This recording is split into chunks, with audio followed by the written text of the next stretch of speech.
에색과 게달과 하솔 그리고 엘람에 대한 심판의 말씀입니다. 먼저 다메섹은 아람의 수도로서 갈릴리 북쪽에 있습니다.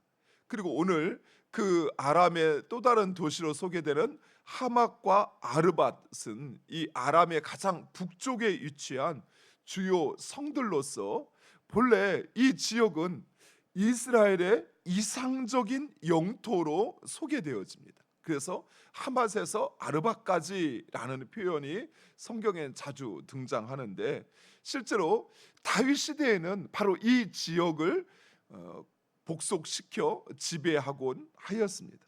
그러나 이스라엘이 분열한 이후에는 이 북이스라엘과 아람은 서로를 의지하였고, 북이스라엘은 이 아람의 하수인 역할을 자처하기도 합니다. 결국 북이스라엘의 베가 왕 때에는 아람의 르신 왕과 연합하여 남유다를 침략하기도 했던 것입니다. 하지만 바로 그 사건 이후에 아수르에 의해서 아람은 멸망을 당하게 됩니다. 그리고 그 민족은 당시 아수르와 바벨론 정책에 의해서 전 세계로 흩어지게 됩니다. 사랑하는 성도 여러분, 우리 하나님은 질투하시는 하나님이십니다. 그래서 그의 백성인 북이스라엘이 하나님 아닌 다른 것을 의지하는 것을 결코 용납하지 않으시는 것입니다. 오늘 본문에 특별히 이 다메섹 아람에 대한 심판의 내용이 없지만 이사야서에 이 아람에 대한 심판의 말씀을 하시면서 바로 북이스라엘이 이 아람을 의지하였던 연고로 심판하신다 하십니다. 사랑하는 성도 여러분, 하나님은 우리가 하나님 아닌 다른 것을 사랑하거나 의지할 때 우리의 그 마음을 시험하는 것을 볼 수 있습니다. 대표적으로 아브라함이 그랬죠. 아브라함의 100세에 그 아들 이삭을 얻었으니 얼마나 사랑스러웠겠습니까? 우리가 보통 자식은 내리사랑이라는 말을 하잖아요. 그래서 아들도, 내가 낳은 아들도 소중하지만 그들이 낳은 손주들을 볼 때 그 마음이 더 가는 것처럼 아브라함은 100세에 그 아들을 얻었으니 그 마음이 어떠했겠습니까? 그런데 하나님께서는 그 아브라함에게 이삭을 제물로 바치라고 이야기합니다. 하지만 아브라함은 이러한 하나님의 시험을 통과했습니다.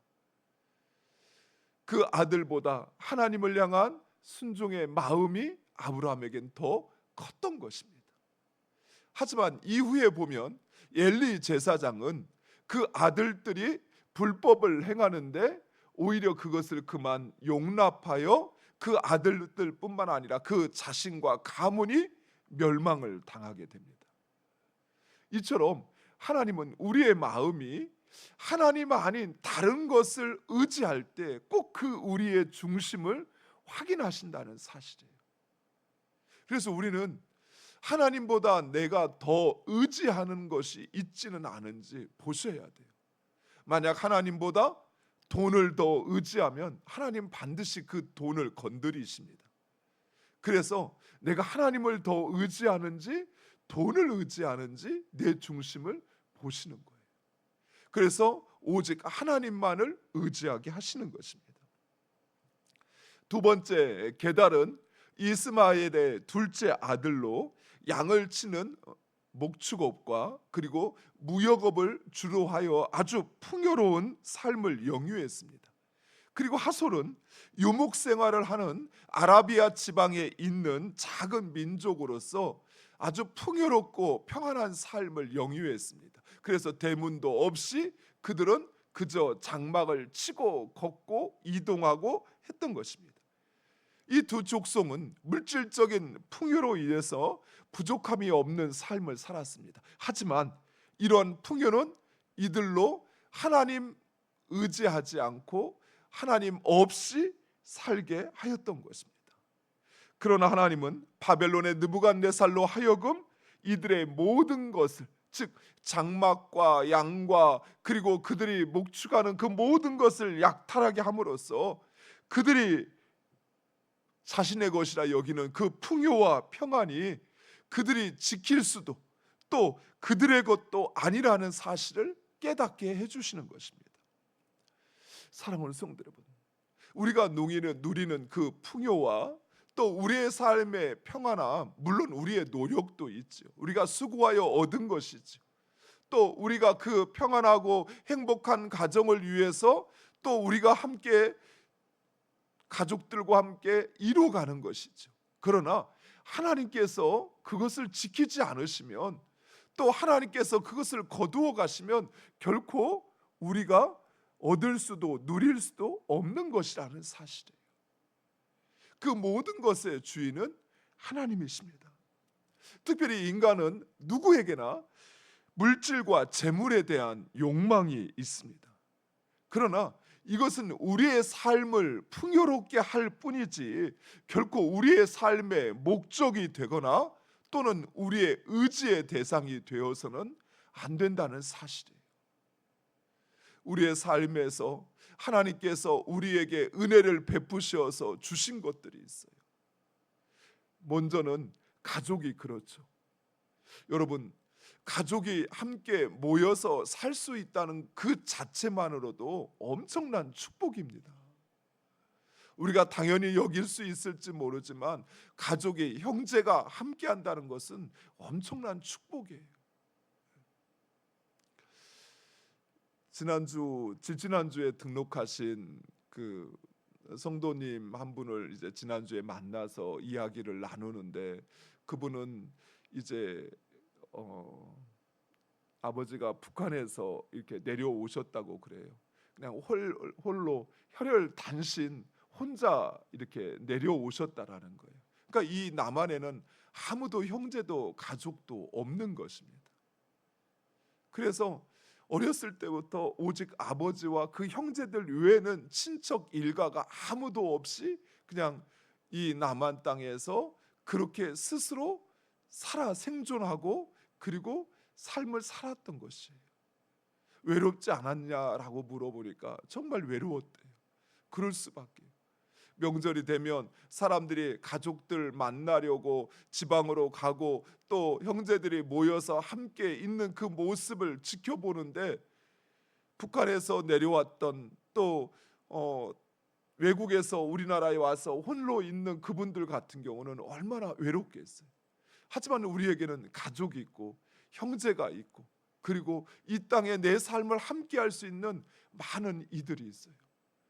그러나 이 모든 것이 우리가 노력해서 우리가 수고해서만 얻은 것은 아니라는 것입니다. 하나님께서 지켜주신 것입니다. 하나님께서 우리에게 베풀어 주신 것입니다. 그런데 그것이 내 삶의 목적이 되어버리는 순간, 내 삶의 이유가 되어버리는 순간 하나님은 그 모든 것을 가져가신다는 거예요. 왜요? 하나님은 질투하시는 하나님이십니다. 그래서 오직 우리의 의지의 대상이 되기를 원하시고 그리고 그 하나님이 우리에게 베풀어 주시는 은혜를 우리가 알기를 원하시는 것입니다. 세 번째, 엘람은 노아의 아들이었던 셈의 첫 번째 아들이었습니다. 이 엘람은 메소포타미아 지역, 그러니까 우리가 보시는 이스라엘에 있는 가나안 지역에서 북동쪽 위쪽에 유브라데스 강과 티그리스 강의 그 근원지 있는 그 지역에 거주했습니다. 특별히 이 엘람은 아주 오래된 족속인데 그래서 아브라함 시대에 소돔과 고모라를 쳐서 롯을 붙잡아갔던 부족 중에 하나가 바로 이 엘람이었습니다. 특별히 엘람은 활을 잘 다루는 족속이었습니다. 결국 엘람은 이런 자신들의 능력과 군사력을 의지하였고 하나님은 더 강한 군사력을 가진 바벨론으로 그들을 심판하시겠다라고 말씀하십니다. 그들이 가진 그 능력을 의지해서 하나님을 멀리한 민족을 향하여 하나님은 오히려 그들이 스스로를 지키는 것이 아니라 하나님께서 그들을 용납하시고 그리고 보존하셨다는 사실을 알게 하십니다. 그러나 이 심판은 하나님의 의한 것으로서 하나님은 그 보좌를 엘람에 두어 왕과 고관들을 심판하실 뿐만 아니라 포로되었던 그들을 다시 돌아오게 하시겠다 말씀하십니다.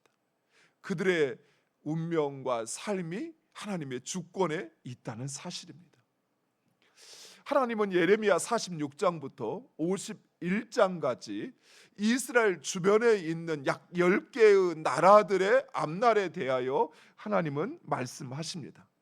이런 이방 나라들에 대한 하나님의 말씀은 여호와 하나님, 그분이 온 민족과 나라의 하나님이라는 사실을 말씀하고 있습니다. 그렇습니다. 여호와 하나님은 이스라엘만의 하나님이 아니라 세상 모든 민족과 나라의 하나님이십니다. 그래서 이스라엘을 사랑하듯이 이스라엘을 출애굽하여 가나안 땅에 거주하게 하듯이 하나님께서 그 모든 민족을 거두시어서 그래서 그들에게 땅을 주시어 그 땅에 살게 하신 것입니다. 하나님은 이스라엘을 사랑하듯이 그들도 사랑하시며 또한 그들을 구원하시기를 원하신다는 사실을 말씀하고 있는 것이에요. 실제로 이런 하나님의 뜻과 의도는 성경 내내 우리에게 말씀하고 있습니다. 하나님께서 아브라함을 부르실 때에도 아브라함에게 복을 주는 것에서 끝나는 것이 아니라 그와 그의 자손이 복을 받아 모든 민족에게 그 복을 전하기를 원하셨습니다. 또한 이스라엘을 출애굽하시어 가나안 땅으로 인도하실 때 언약을 맺으실 때에도 하나님은 이스라엘 민족을 모든 민족의 제사장 나라로 삼으시겠다고 말씀하셨어요. 지금 이스라엘이 멸망하는 바로 이 순간에도 하나님께서 이처럼 이방 민족에 대하여 말씀하시는 이유는 이스라엘의 멸망은 단순히 이스라엘의 멸망으로 끝나는 것이 아니라 바로 그것을 통해서 모든 민족으로 하나님이 진정한 삶의 주인 되심을 알게 하시어 그래서 그들을 구원하시겠다는 하나님의 뜻을 말씀하고 있는 것입니다. 사랑하는 성도 여러분, 이것을 우리에게 적용하면 이렇습니다. 하나님은 이방 민족이었던 이방 족속이었던 우리들을 구원하시기 위하여 이스라엘 민족을 흩으셨고 그리고 그들 가운데 예수 그리스도를 보내시어 그 예수 그리스도의 복음을 우리에게까지 전하게 하시어 우리로 구원받게 하신 것입니다.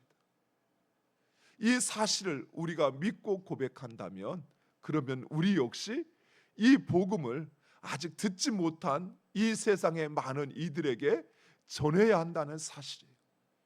이것이 우리를 구원하신 하나님의 뜻입니다. 멀리 세계까지는 아니더라도 우리 주변에 여전히 하나님을 알지 못한 이들이 있어요. 그런데 우리가 그 구원의 복음을 듣고 그 은혜를 받아 누리면서도 여전히 내 안에 그 은혜를 가두어 버린다면 어떻게 될까요?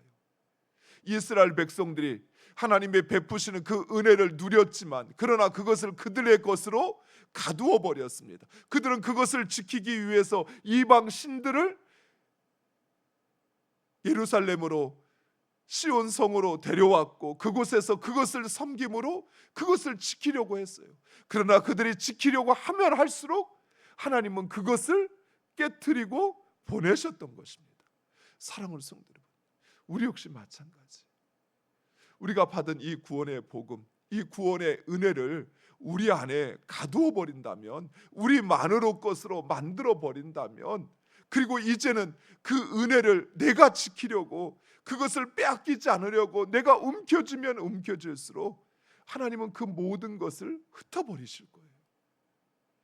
이런 하나님의 뜻을 안다면 우리는 먼저 우리에게 주신 이 구원의 복음을 전해야 합니다. 내가 누리는 그 은혜를 이 세상 가운데 전해야 한다는 사실입니다. 그리고 하나님의 뜻과 주권 가운데 하나님은 모든 민족을 돌보시고 다스린다는 사실입니다. 사랑하는 성도 여러분, 이 세상 가운데 하나님의 주권이 미치지 않는 영역은 없습니다. 우리 마음 가운데 일어나는 그 모든 생각과 우리의 의지, 그리고 매일매일의 삶 속에서 반복되는 우리의 일상, 그리고 우리의 생각과 계획 넘어 마치 우연히 일어나는 것 같은 그 모든 사건들, 그리고 인간의 손을 넘어 저 우주에서 일어나는 신비로운 현상까지도 하나님께서 다스리고 주장하시는 것입니다. 이런 하나님의 주권을 인정한다면 하나님의 주권이 이처럼 우리의 마음 속에서, 또 우리의 삶에서, 또 우리 주변에서 이 우주에까지 그 하나님의 주권이 미치고 있다는 사실을 인정한다면 우리가 해야 할 것은 무엇일까요? 먼저 오늘 말씀에서 이야기하고 있는 것처럼 우리 안에 있는 욕심과 육신의 정욕과 그리고 우리의 자만심을 버려야 합니다. 그 어떤 것도 결코 우리를 지켜줄 수 없어요. 우리를 지키시는 분은 이 온 우주를 다스리시는 하나님, 오직 그분뿐이십니다. 하나님만이 우리의 삶을, 그리고 우리의 소원을, 우리의 앞날을 지키시고 보호하시는 것입니다. 우리는 오직 겸손히 그 하나님의 주인 되심을 인정하고, 그리고 나로 깨닫게 하시는 그 하나님의 뜻을 행할 뿐이라는 사실. 하나님은 하나님의 백성들에게 하나님의 뜻이 무엇인지 알게 하신다 말씀하셨습니다. 역사 속에서 한 번도 하나님은 하나님의 백성들에게 하나님의 뜻을 알게 하지 않고 행하신 적이 없어요. 그런데 왜 우리는 하나님의 뜻을 모른다고 생각할까요? 내 욕심에, 세상 정욕에, 내 자만심에 우리의 눈이 가리워져 있는 것입니다. 우리의 귀가 바로 이 욕심 때문에, 이 세상의 정욕에 대한 내 욕망 때문에, 내 자만심에 우리의 귀가 그만 막혀져 있는 거예요. 사랑하는 성도들, 하나님은 우리의 심령 속에 내주하시는 성령을 통해서 말씀하시고요, 또 우리로 보게 하시는 우리의 삶 가운데 하나님께서 우리로 하나님의 뜻을 보게 하십니다. 또 알게 하십니다. 그 하나님의 뜻에 순종해야 한다는 것입니다. 왜냐하면 하나님은 세상을 하나님의 뜻과 섭리 가운데 다스리시는데, 우리가 가만히 있으면 하나님께서 알아서 하시는 것이 아니에요. 우리는 하나님, 나 가만히 있으려니까 나 자고 일어나면 내 상황을 좀 바꿔주세요, 하나님 내 위치를 좀 다르게 해주세요 라고 기도하지만, 하나님은 그 하나님의 뜻과 섭리를 오직 순종하는 자를 통해서 이루어 가신다는 거예요. 순종하는 자가 전부 한다는 것이 아니라, 내가 순종할 때, 작은 것에 순종할 때 하나님은 그것을 통해서 일하신다는 것입니다. 마치 나는 아무것도 하지 않을 것처럼 하나님 알아서 다 해주세요, 우리는 이렇게 되게 자만스러운 기도를 하는데요, 그렇지 않아요. 하나님은 그 뜻을 나에게 보여주신, 또 나에게 소원하게 하신 그 하나님의 뜻을 내 순종을 통해서 이루어 가셔요. 공부하지 않고 하나님 나 합격하게 해주세요, 이 얼마나 어리석은 기도입니까? 일하지 않고 하나님 내가 하는 일 잘 되게 해주세요, 이 얼마나 황당한 기도입니까? 아니요, 그렇게 해서는 안 돼요. 공부하지 않고 시험에 합격하면 안 돼요. 그 사람은 계속 그런 자기의 앞날 가운데 그런 일만을 기대할 것입니다. 노력하지 않고 되어지는 것만을 기도할 거예요. 그래서 하나님은 작지만 우리의 순종을 통해서 일하시는 거예요. 우리의 기도를 통해서 일하시고요, 우리의 노력과 우리의 헌신과 우리의 순종을 통해서 하나님은 이루어 가시는 것입니다. 사랑하는 성도 여러분, 겸손히 하나님을 여러분의 삶의 주인으로 인정하고, 그리고 하나님의 뜻에 순종하시기 바랍니다. 그리하면 하나님께서 내 삶 가운데 이루어 가시는 하나님의 놀라운 일들, 그 역사를 보게 될 것입니다. 그리고 여러분 그 역사에 참여하게 되심을 믿으시기 바랍니다. 기도하겠습니다.